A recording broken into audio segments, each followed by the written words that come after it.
الرحمن الرحیم. ہمارے پاس جو کیس آتے ہیں سائبر کرائم یا سائبر لا کے حوالے سے، وہ ڈیفامیشن کے ہوتے ہیں، وہ سائبر کرائم کے ہوتے ہیں، وہ ڈومین نیم ڈسپیوٹ کے ہوتے ہیں جو آئی کین ریگولیٹ کرتا ہے. پرسنل آئیڈینٹی پارٹیکولرز کا لیک ہو جانا، فیس بک پیجز کا ہیک ہو جانا، فیس بک پہ ڈیفیمنگ کمنٹ کرنا، ڈیٹا ان آتھورائزلی لیک ہو جانا، اوبسین ویب سائٹ پہ ڈیٹا اپلوڈ ہو جانا، فیک اکاؤنٹس کے، یوٹیوب چینل کے پائریسی کے کیسز ہوتے ہیں.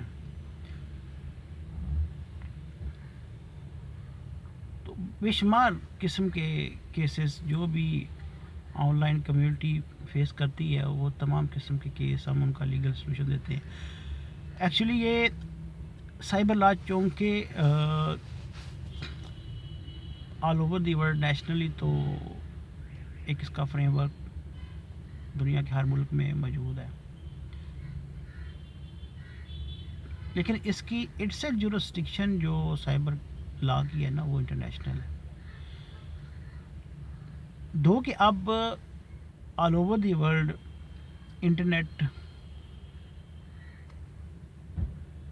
کمیونٹی جو ہے اور انٹرنیٹ اسٹیک ہولڈر جو ہیں، وہ لیگل رائٹس کو، وہ انٹلیکچوئل پراپرٹی رائٹس کو، کاپی رائٹس کو، ٹریڈ مارک کو وہ آنر کرتے ہیں.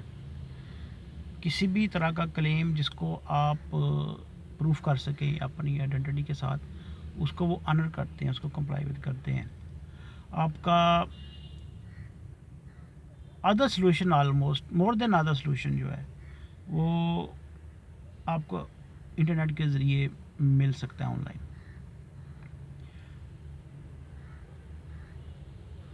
چند ایک کیسز میں ایسے بھی ہوا کہ ڈیفامیشن کے کیس میں جو جورسڈکشن تھی، جہاں پہ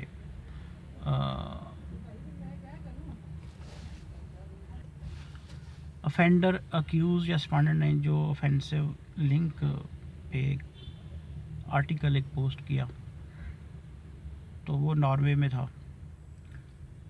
تو ہم نے اس کے آن لائن اس کو انٹرٹین کیا. تو جس سائٹ پہ اویلیبل تھا، ہم نے اس سائٹ پہ اپنے کلیم کو پروو کیا اور ان کو کلیم سبمٹ کیا. تو انہوں نے نہ صرف آنر کیا، بالکل آرٹیکل کو ریموو کر دیا، اور ساتھ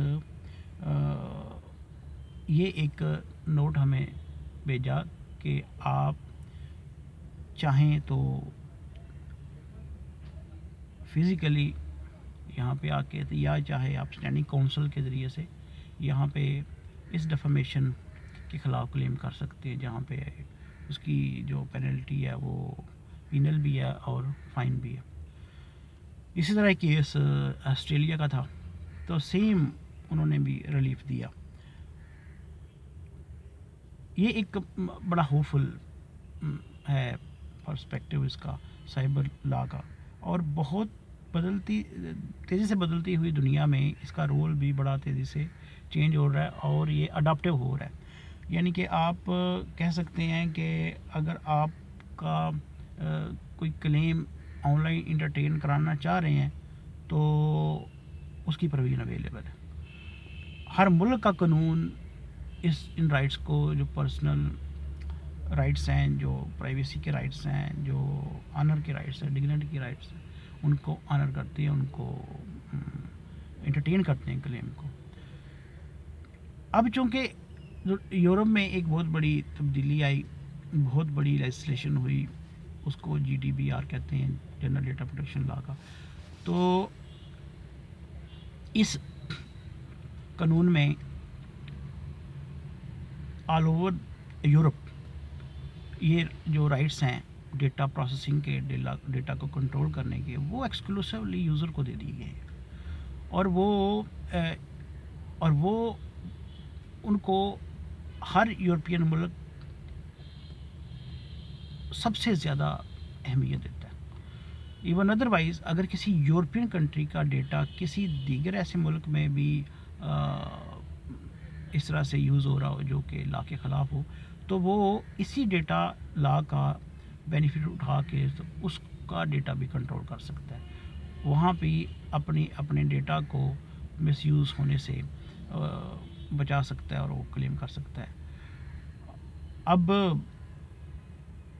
2-4-5 سالوں میں آپ مزید دیکھیں گے کہ یہ ڈیٹا لا جو آل اوور دی ورلڈ ہے ایک کنسنسس کی طرف جا رہے ہیں، اور بہت پازیٹیو ہوں میں کہ چند سالوں میں ایک انٹرنیشنل ڈیٹا پروٹیکشن لا کا ایک جو فریم ورک ہے وہ بنا لیا جائے گا، اور اس کو پھر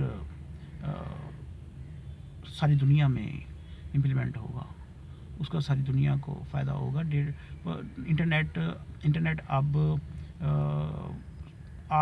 کسی بھی پہلو میں انانیمس نہیں رہا. اس کے جو اس کو کنٹرولنگ باڈی جو اس کو رن کر رہے ہیں اور جہاں پہ اس کے یوزر ہیں، وہ اب دنیا میں ایک فریم ورک میں آ رہے ہیں. Thank you.